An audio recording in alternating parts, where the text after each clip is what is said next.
there is a fifth dimension, beyond that which is known to man. It is a dimension as vast as space and as timeless as infinity. It is the middle ground between light and shadow, between science and superstition, and it lies between the pit of man's fears and the summit of his knowledge. This is the dimension of imagination. It is an area which we call the Twilight Zone.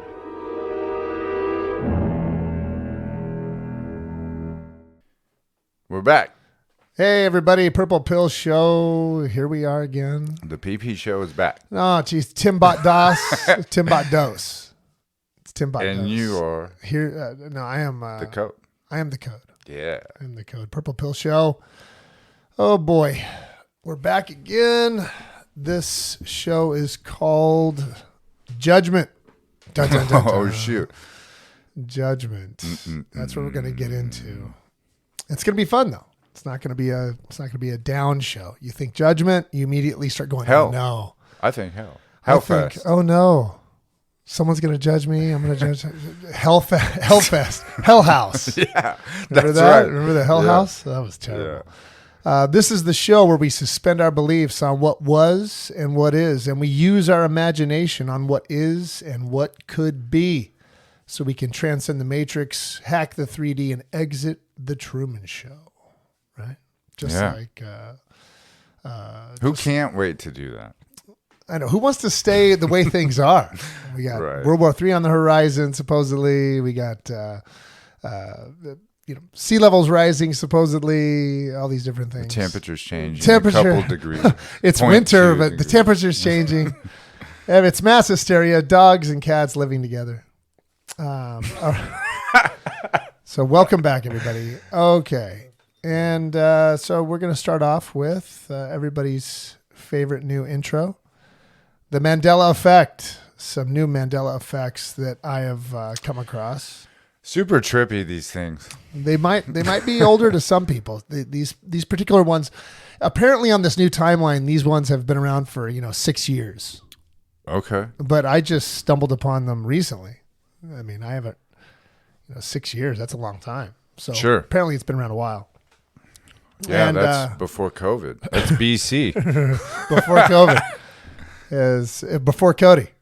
Too, right? Before my spiritual awakening, too. Right, I yeah. had no idea this was happening. This is BC material. I thought it was Berenstain Bears. Now it's Berenstain, right? And apparently this new one is one of my favorite, a sculpture we've seen throughout our school years. Someone that, sculpture everyone's loved. It's kind of like the statue of David. Right? The chiseled dude, he's ripped. But this one's called the Thinker. You've seen this? Yes. It's this ripped guy. It's the guy, yeah, he is ripped. He's ripped, and he has his fist against his forehead. Yeah, and he's thinking. He's kind of sitting down. Yeah, he's sitting down. He's not on a park bench. He's just kind of kneeling almost. Yeah. He has his fist on his head, and he's... The two that come to mind is the Lincoln Memorial and that man sitting there thinking. As far as like a sculpture of a guy sitting down. Okay, there you go. Lincoln Memorial, and then Lincoln's sitting there. Yeah, he's sitting there, right? And then this guy's sitting with his hand. Yeah, kind of crouched or something, sitting with his hand, his fist on his forehead. Right. Okay, so now in this timeline, the Mandela effect, it's changed. It's never been a statue of a guy with his fist on his forehead. As a matter of fact, the guy's not even ripped anymore. Now he's about 5'2". He's about 120 pounds. No, I'm just kidding. No. He is ripped. It's still a big statue. But now he's got his hand, but it's not even a fist. So now his hand is flat in this awkward flat position underneath his chin. If you pull up the picture I sent you, you'll see it looks very uncomfortable. Like if you even try to do it right now. Yeah, I'm looking at it. Even the position of both his arms. Right? On his knee. It doesn't look right. The hand is flat and he kind of has his chin all the way to his wrist almost. Oh, yes. And his fingers are extended like it's almost like a flamingo. Yeah. It's very awkward. Why would I think with my hand like this. I mean, it's already giving me, it's going to break my wrist, carpal tunnel on my wrist. Yeah. And so what's funny is that there's these videos of these tourists going to see the statue. And the tourists, they're looking at the statue. However, they're not, they're taking pictures of themselves in front of the statue. Yeah. But instead of doing the actual statue pose, they're doing the one we talked about. They're doing the fist on the forehead. Oh, yes. There's pictures of like large groups of people all taking pictures next to the changed statue with the flat hand underneath the chin. But the people and the tourists in the picture are all doing the fist on the forehead. And it's messing, it's ruining the picture. Because you're not actually doing the actual sculpture. What's shown? Yeah, and the other thing is there's other residue of the fist on the forehead. My wife brought some pictures. So I've got from the past? I've got the Arnold Schwarzenegger bodybuilding book. Yeah, it's like they call it the Bible of bodybuilding. It's written by Arnold Schwarzenegger. I've heard about it. So any exercise you need, it's in this book, right? So I bought this book a long time ago. And the kids love to go through it and laugh at all the muscle guys and muscle girls.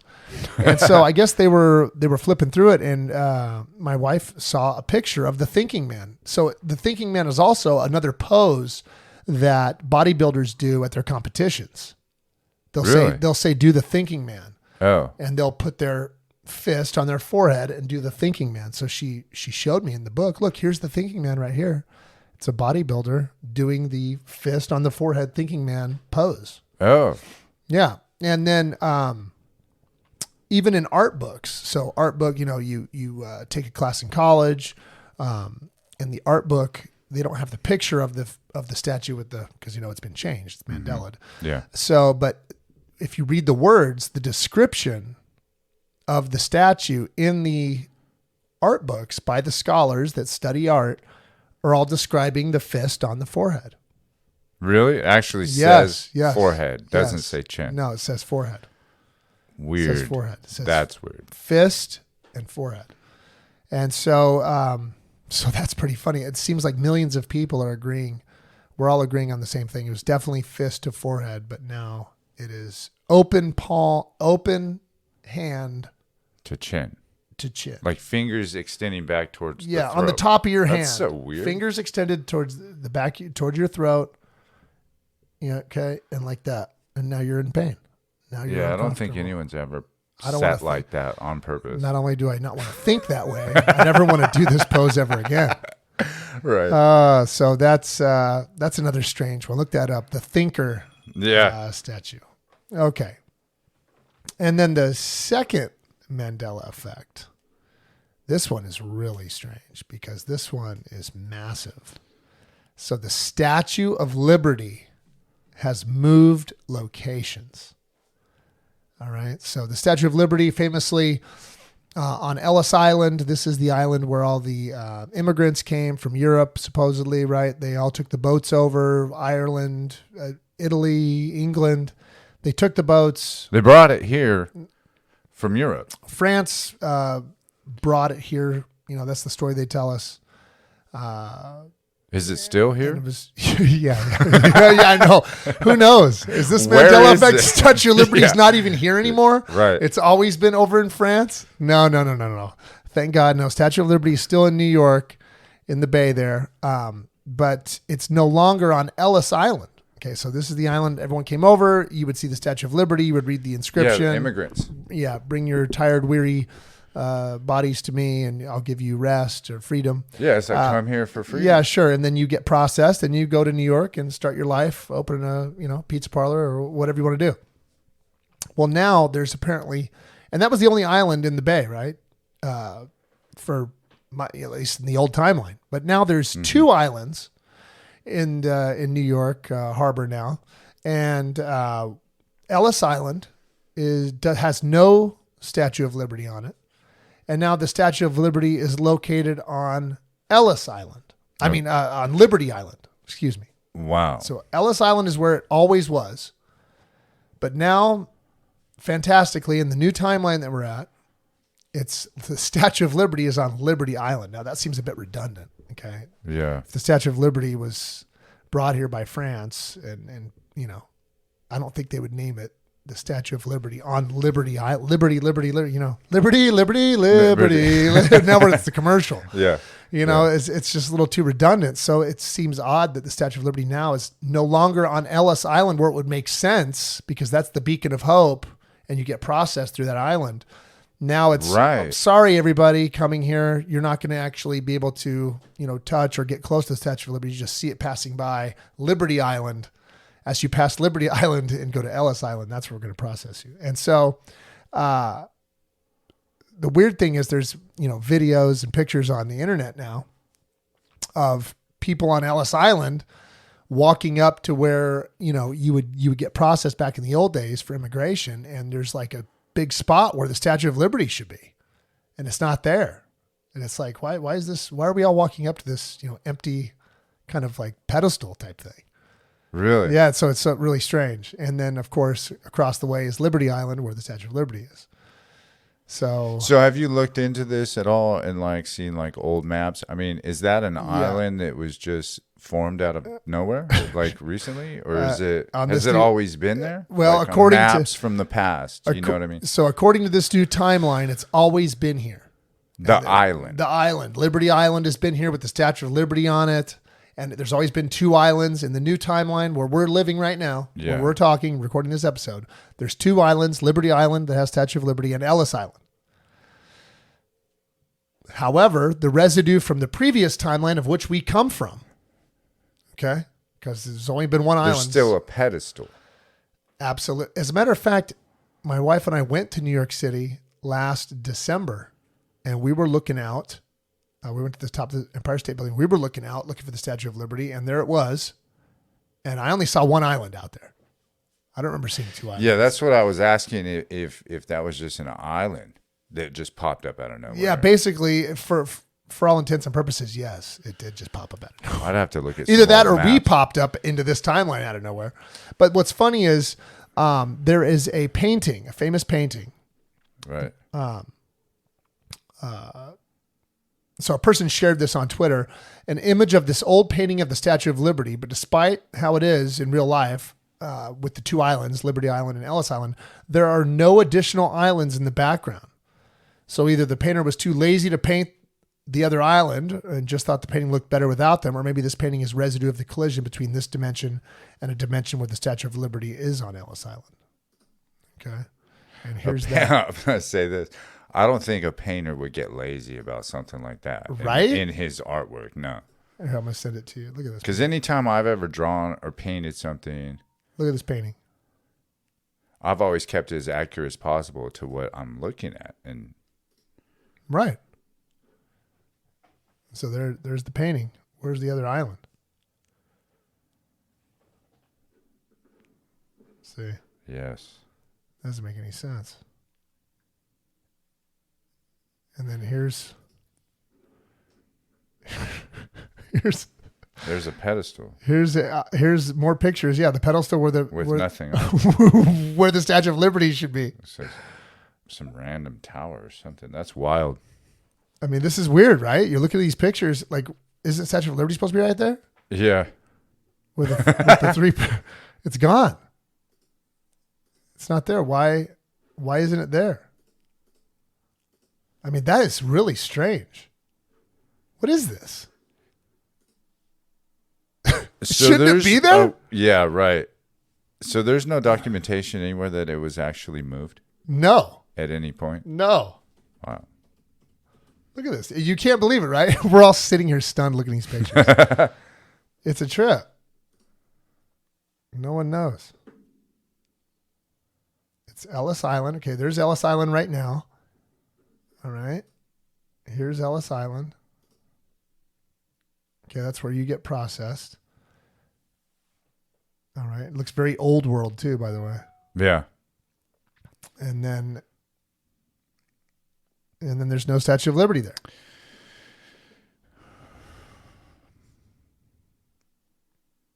Yeah, so I guess we could encourage listeners to research this themselves. I mean, this is pretty strange. This is a weird one. Why what is going on here? This is making me scared. This is making me scared. Okay, so there's Ellis Island and there's Statue of Liberty on Ellis Island. There's the painting. Yeah. Okay, but there's no. That's funny. There's a walkway to a pedestal with nothing on it.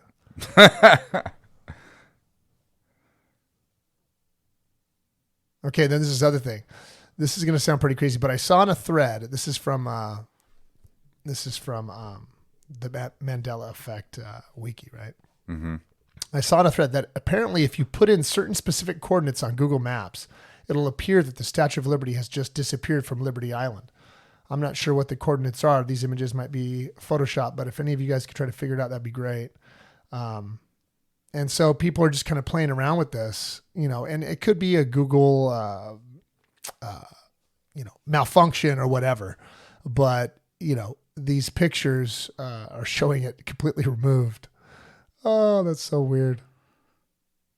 And then the painting is Smoking Gun. The painting is Smoking Gun, showing Ellis Island with no Liberty Island and the Statue of Liberty being at the front of Ellis Island. Yeah. So that's strange. But, I mean, it's all a positive, right? We have 2 islands to go to now in New York Harbor as opposed to 1. But... yeah, I was looking at my phone because my daughter went there a few years back. She was in New York and got a picture with the Statue of Liberty. So I was going to see if I can pull that up. Yeah, she on Ellis Island? Yeah, right. I don't know. Here, that'd be great. What do you think? That's her, and she's on the ferry. Must be Liberty Island. That has to be Liberty Island in the new timeline. Right. Let me see. You might want to ask. I'm trying to compare. Yeah. Did you see Ellis Island with these weird, this weird church type? My dad. This was 4 years ago. She would have been 9. I could ask her, "What do you remember about the Statue of Liberty? Was there 2 islands or 1?" Right. I'll just start interrogating her. Here's a picture of the 2 islands. Yeah, this is so strange. There was never 2 islands. There was only the 1. It's so strange. Here, look at this. I'll send it to you. Hey, so did you... Look at this one. Oh, come on. There we go.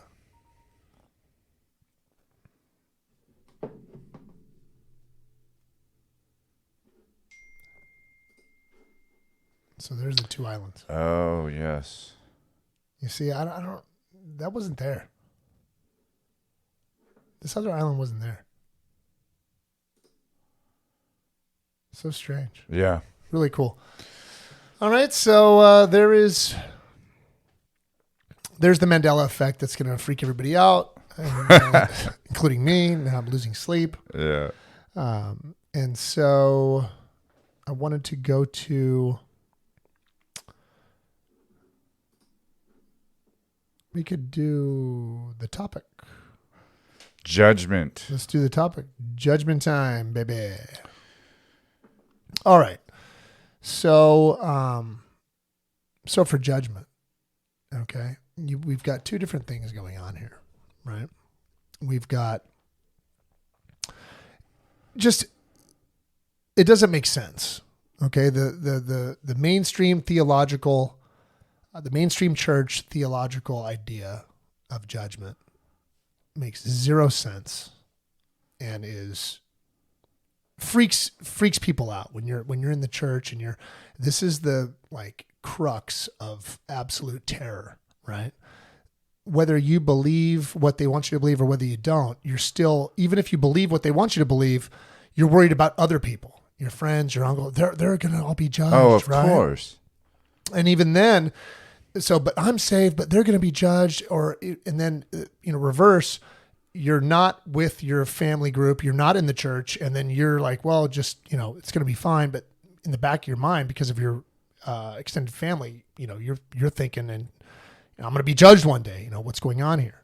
So, then you start thinking about it and Holy Spirit, gave a download of something along the lines of, you judge yourself for mistakes, things you may have done, right? You judge others for multiple reasons, All right. And where everyone's doing all this judging and it really starts hurting you. You get depressed because of it. You think less of yourself because of it. So, you're going to be judging yourself all this time, every day, multiple times, right? You judge others, people, and you fear them judging you. My initial thought is that's the exact opposite of the theme of Christ's message, like the law of love. Love yourself, love God. I'm in you, He is in me, I'm in you, right? Right. So God's in you. Love yourself, love others. Right. The message is not judge yourself, judge others. It doesn't make it's the opposite, right? It's love God, love your neighbor as yourself, and so how could that make sense? You're judging yourself, and your fear of judgment from other people judging you, right? Oh, of course. Then you're going to die, and you're going to go see God, and get judged. And He's going to judge you too. Okay, so we have to start differentiating between God and Godzilla. Right? The monster. Yeah. God and Godzilla. Is this God's message or Godzilla's message? Right. Is this God or Godzilla? That's what we got to figure out here. So, with all these different quotes in the scriptures. I like that. Godzilla blew fire. So. Right, yeah, right. It's going to melt you. Putting a really good image. Yeah. No one wants it to be Godzilla. Just roar. Do we have the sound effect of Godzilla? That'd be great. Oh, that would be sick. Oh my goodness! Don't listen to that. I just immediately think of burning in hell, fiery hell. I immediately think of some Japanese guy in a big rubber outfit crushing a model of Tokyo. Right. So we're going to go through some of these scriptures, and I think you're going to see that the judgment that the scriptures and that the master's talking about is the judgment within ourselves, right? And the judgment we deal out to others, and so that's what we're going to kind of go through, so we can kind of discern and differentiate between God and Godzilla, and which judgment is probably the right. Now, there is two different types of judgment, right? We're not, you're on a hike and you're coming up to a cliff, you're not going to just walk over the cliff. You're going to judge that you're too high. And the cliff is probably going to lead to certain destruction, right? So, we need to learn how to, when God says to judge, okay, because he does, but what kind of judge are we talking about? The judge that loves, that's obviously the judgment we're talking about. What kind of judge is that? Well, I'm getting ready to judge somebody or think negatively about myself or think negatively about somebody else. It's usually followed by a negative thought. I'm about ready to cuss somebody out. Instead, I stop myself and I judge that I am operating from a lower vibration, a lower frequency of myself, right? By not being loving, I'm now judging that I'm not following what the master told me to do, which is love God, love your neighbor, and love yourself. If I'm not doing that, then, get ready for a lot of negative things. So you still have to, we have to judge, but we need to judge God or Godzilla. So we want to stick with God and His law and His plan and get rid of the accuser and that plan of self-judgment and judgment of others. Okay. So that the only judge we want to do is judging the right way, the narrow path versus the wrong way. Right. Right. So we're not getting rid of judgment totally. We got to put it into context. We got to use it correctly, like He tells us to use it, and that is to do what He says. Right. Yeah. And so we're going to start off with. You have a. Well, my favorite one is the speck. Matthew 7. Let me remove the speck from your eye, and look, the plank is in your own eye. Oh, yeah. Remove the pebble. Why would you say that your neighbor has a speck in his eye when you have a boulder in yours? Yeah, when you have a plank or a tree, a log. log. You hear different translations, but it's basically telling you, don't judge yourself and don't judge others. You know what I mean? How can you judge others when you're judging yourself so much? As soon as you point He talks about your own eye. Right. How can you point out somebody else's? Removing that. As soon as you do that, as soon as you're getting ready to judge someone else, you've put a plank in your eye. Yeah. Right? Whether you have one already or whether you're about to put one in there. As soon as you're doing that, that's... Yeah, and I think, initially when I was reading that the first few times, I'm like, oh, well, he's talking about a plan. I get the visual, like, oh, I got a huge judgment on my eye, this huge plank in my eye. But it's more or less the underlying message is don't judge yourself. Right. Yeah, the underlying message is, quit looking for the negative in others. Right. And quit looking for the negative in the world. It's going to be there, all right? It's up to us to, it's right here. Let me, I have a verse for you here. It says right here, Isaiah 11, verse 3, right? This is just what we were talking about. And he will delight in the fear of the Lord, and he will not judge by what he sees, nor make a decision by what his ears hear. Oh, yeah. Right? So Isaiah 11, verse 3. And he will delight in the fear of the Lord, and he will not judge by what his eyes see, nor make a decision by what his ears hear. Now, when it says here, we're going to delight in the fear of the Lord, we're delighting that we understand the way his universal architecture, the way his laws work. Right? Now, yes. That's, the fear of the Lord is where knowledge begins, not where it ends. Right? So we delight in the fact that we understand how the laws work, and we understand that if we go against the law of love, there will be something to fear, right? We're gonna create it for ourselves. Yeah, if you create it. Right. We're gonna create it for ourselves. So the best thing you do, he will not judge by what his eyes see, nor make a decision by what his ears hear. So do not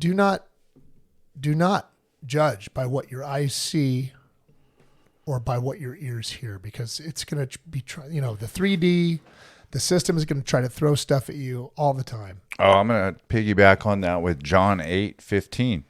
Okay. You judge according to the flesh. I judge no one. Oh, you judge according to the flesh. I judge no one. That's exactly. Words in red. And why would he judge no one? Because we're busy judging ourselves. And he is in me and I am in you. That's right. Right? So he doesn't have to. I'm the light, you are the light. So we're doing it ourselves anyway. Say it again. That's John 8:15. You judge according to the flesh. I judge no one. I judge no one. Why would he say that? I judge no one. Because he doesn't have to. Because we're too busy doing it all the time. Yeah. That's why he doesn't have to. Because we're busy doing it. Right. Okay. And hey, everyone gets what they want. Whether they like it or not. And then John 8 and verse 16. But even if I do judge, he says, my judgment is true, for I am not alone in it, but I and the Father who sent me. So what does he mean there? Well, he was talking about, I didn't say we're getting rid of all judgment. We still have to discern. I choose to use the word discern. We still have to discern what we're about to speak into existence, what we're about to think into existence, right? Right. We have to reject the negative, reject the fear. So that's judgment, right? Discernment. Yes.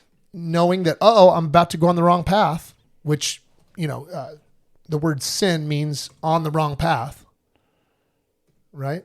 Oh, yeah, that's right. Right? Sin means on the wrong path. And then repent means back on the right path, returning to the right path. Right. So we have to at least judge that much, right? Mm-hmm.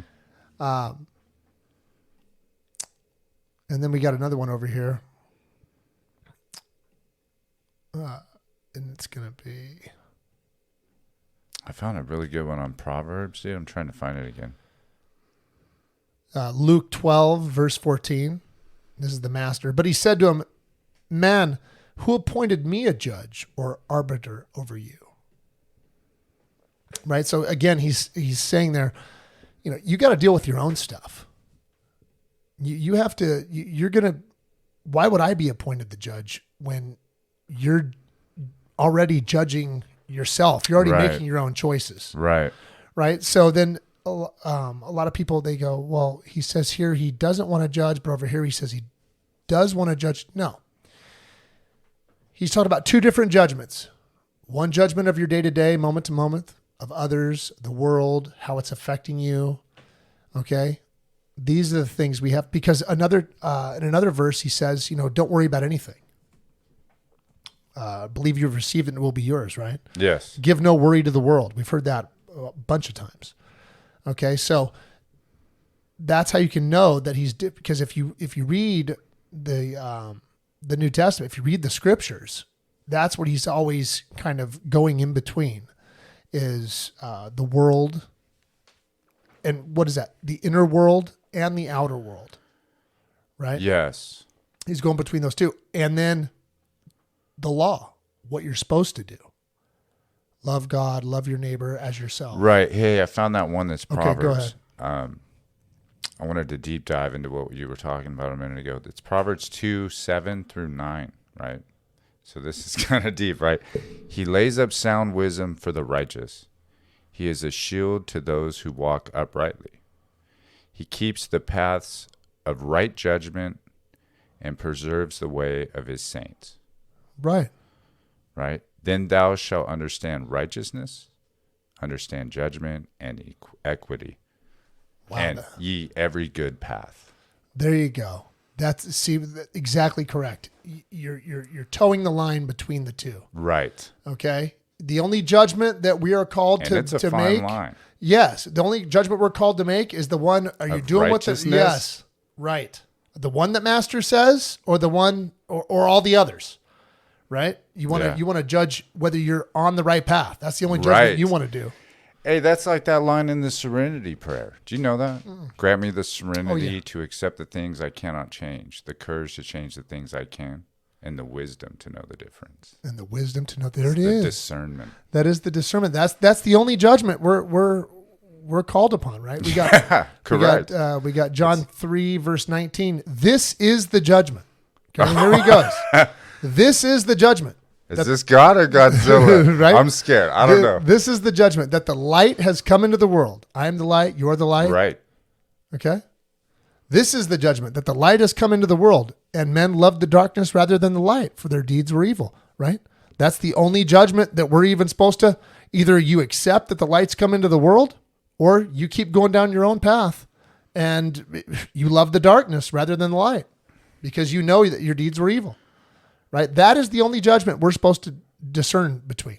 Not, whether this guy is, doing what I would do in a certain situation, or what he looks like, or the world at large. This person's evil, that person's not. This person's lifestyle is any other judgments is irrelevant. Right. It's gonna beat you up. Yeah. Every other judgment is just gonna You'll get reaped. Yeah, it's just gonna come right back on. I read there was a spiritual friend. It was about a Neville Goddard quote about judgment, and basically this guy said that he was saying that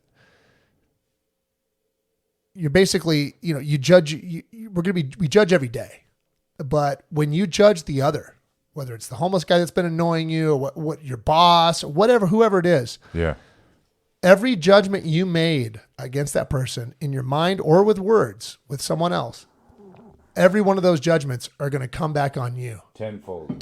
They're going to, right? You're going to start being judged on all those same things. Yes. You're going to start be put in a position where you were judging the homeless guy because he doesn't have the will to work, or he doesn't have certain things.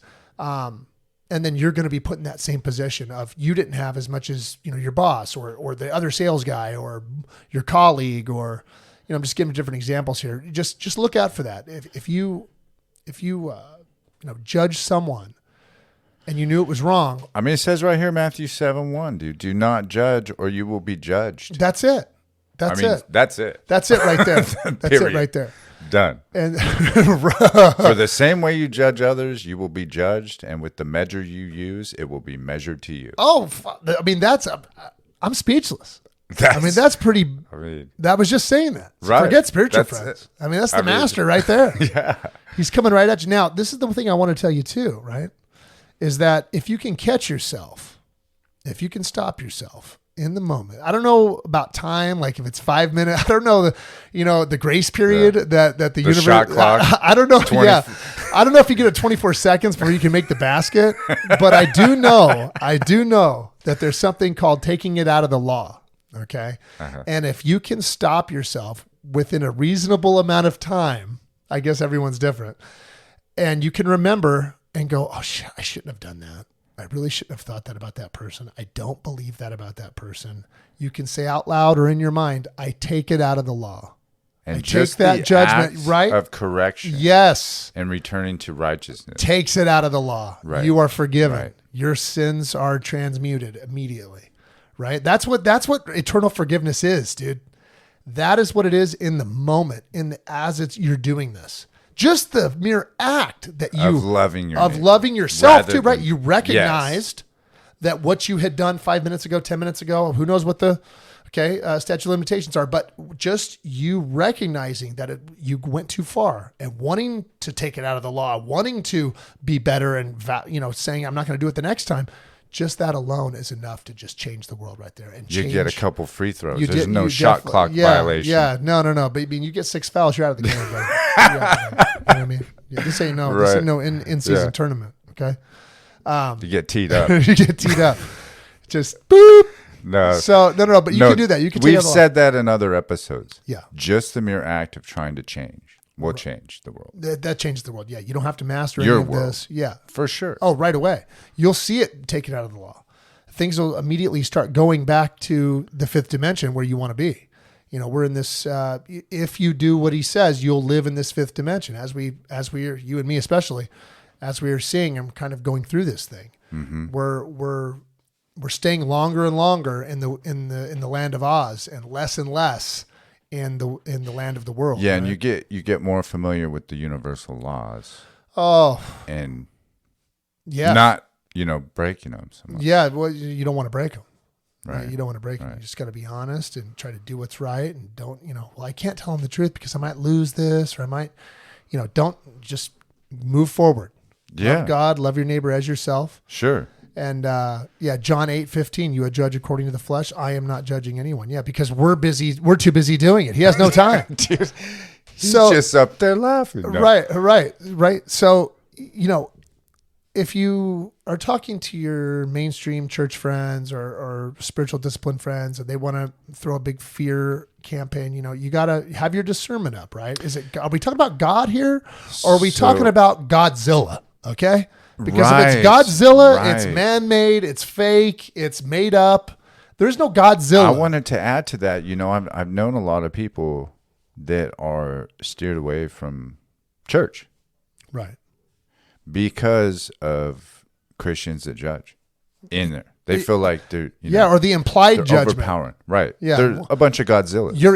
Right. You're in church now, but if you don't, if you don't succumb now, you've been to judgy. church. I've heard people say they're too judgy. I've gone to different churches where you're in there. Yeah, too judgy. Right. Wow, that is a term. Right? Yeah. You've heard I like church. I had fun when I went with my grandma for Christmas and stuff, but it feels a little too judgy sometimes. Well, we were my family. I love your Jesus. I don't like your Christian. Right. We were looking for a new church not too long. Maybe a year and a half ago or something, and we were going to different ones, and we went to one like 3 or 4 times.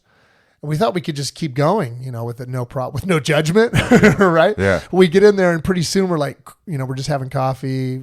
The band's, we just wanted to skip the band and get to the sermon. So we're kind of out there sitting in the lobby, drinking coffee and kind of talking. And this guy starts kind of floating around like he's security or something, right? But he's an older guy, so he's not security. But he comes up and he goes, "Well, we've noticed you've, been coming here, a few times now, and cool. Wanted to see if you wanted to sign up." Well, it's kind of cool, but like, how do you know that we've come here a few times and that's that we're not?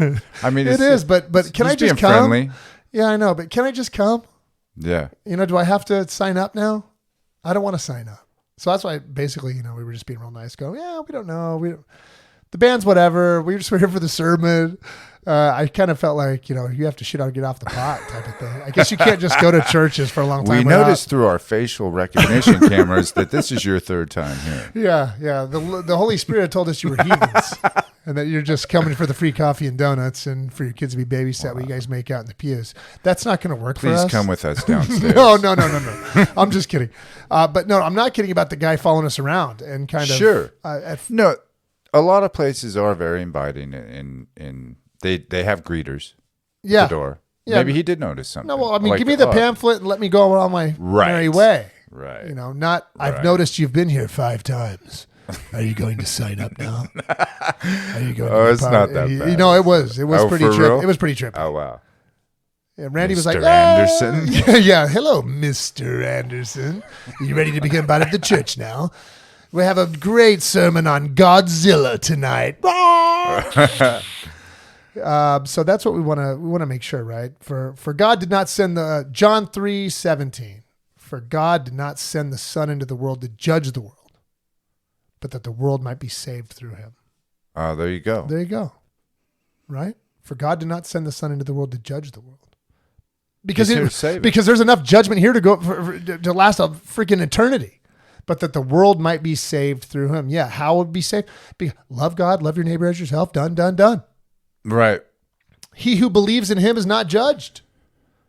He who does not believe has been judged already, because he has not believed in the name of the only begotten Son of God. Now, what does that mean? What's the only begotten? What's the only name? What's the name of the only begotten Son? Well, it's a lot of different names, right? Yeah. But the preeminent name is I am, right? And then of course Jesus Christ, and of course Yeshua, Jehovah. and Yahweh, Jehovah. So he who believes in him is not judged, right? So believes in him. Okay, well, if it was just an automaton, what are you believing in? You're believing in his word. You're believing in his teachings. You're believing in his miracles, that he shows you how to do them with his teachings, right? What I say. So if you believe in his teachings, that's believing in him. Not just, you can't just have a t-shirt with him on it going, I believe. That's not going to work, right? Fair weather fans. Right? You can't just have a Green Bay Packers shirt on because they're in the Super Bowl. You got to be a fan. You can't just put a fish shirt on and go to a show. You got to actually listen to the solo. You know what I mean? Trey. I mean, my God. So what does it mean? It means the whole of the law is love your God and love your neighbor as yourself. And so that's believing in him. And that's why you're not judged in the way, because now you can discern and stop the judgment within yourself before it even goes, right? The only judgment we need to worry about is, are you on the right path? Are you trying to love one another? Are you trying to love God? Because right. By loving one another and not judging and not worrying about the other guy, right? About what he's doing. Everyone's had that, that thing where, maybe I shouldn't have said that to that person. Right. Everyone's felt that. Oh, last week. Right. Yesterday. Right. And it just stems from judgment. Exactly. You know what I mean? Yeah. Take that out of the law. So if you feel that maybe you shouldn't say something, don't. Take that out of the law. Even if you think it, take it out of the law. Right. I'm not kidding you guys. This, I take that out of the law. Saying that out loud. Beliefs are very powerful. Oh, they're the most. So just thinking something is very powerful. Oh yeah, just thinking it, let alone saying it. And then if you have emotion in it too, if you have the emotion with the words and the thought, I mean, you might as well have just. I mean, you want to see Godzilla come out of the ocean, he will. I mean, is it God or Godzilla? Yeah, that's what we want to stop. Yeah, right. Oh my goodness. You have heard that it was said, an eye for an eye and a tooth for a tooth. But I say to you, do not resist one who is evil. But if anyone strikes you on the right cheek, turn to him and offer the other also. Matthew 5:38-39. Right. There's no. Yeah, exactly. Because by striking back out at him, you're just striking yourself anyway. Yeah. And the whole thing is, no one's going to be striking you if you're on the right path anyway. Yeah, that whole message in that is to return to the correct path. Right. Exactly. You don't need to resist evil. Evil won't even know you exist if you're just on the right path. To get you into that thought. Right. Get rid of that accuser, right? Yeah. The ego is a powerful thing. The only thing you need to judge is whether it's God you're listening to or Godzilla. Yeah, exactly. Oh, that's dynamite. Oh, my God. Thanks for listening, guys. Boom goes the dynamite. Purple Pill Show. Tim Botdos. I am the code. We'll see you next time. Yeah, for sure. We love you. Love you. All righty.